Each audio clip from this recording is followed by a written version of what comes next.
Skilled migration will be front and centre on day 2 of the federal government's Jobs and Skills Summit, with all sides set to work through the best way to get more overseas workers into the country to fill gaps in the national workforce.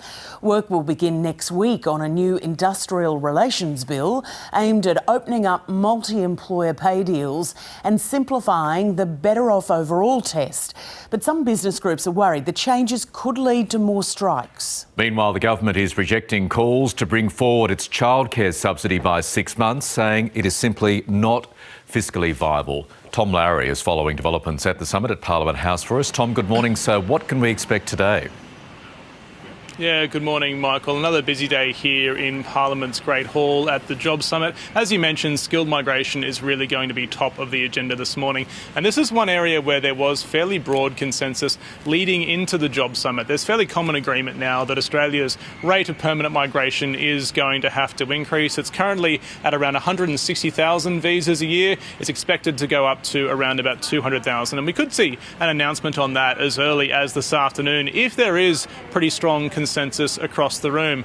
There's also going to be expected to be talks about changing the structure of Australia's skilled migration intake too. There are conversations to be had with both businesses and unions about how we find the people with the best sets of skills abroad that we want to bring into Australia. It comes after a busy day yesterday. The main thing to come out of yesterday was this announcement from the government that it's going to push ahead on consulting and drafting new IR laws from as soon as next Monday, trying to do two things. One is simplify the Better Off Overall test, which is a fairly key plank in Australia's IR laws, and perhaps get moving on multi-employer pay deals as well. Something that does still come with a bit of reluctance from business groups, so there's still a few conversations to be had there too. Certainly seems that way. So why aren't those expanded childcare subsidies being fast-tracked? What's the government's reasoning on that front?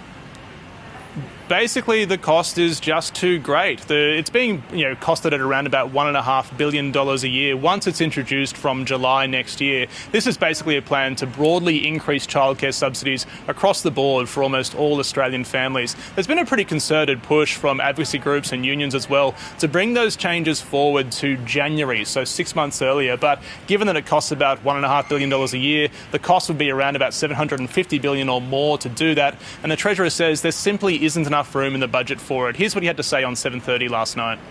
Well, it will come in July. I mean, it will come in at the beginning of the next financial year, which is not that far away. It will come in at the first change of financial year. It'll be in the October budget, which will be my first budget. It will be one of the centrepieces of that budget. I don't think anybody could objectively argue that we haven't made childcare a priority.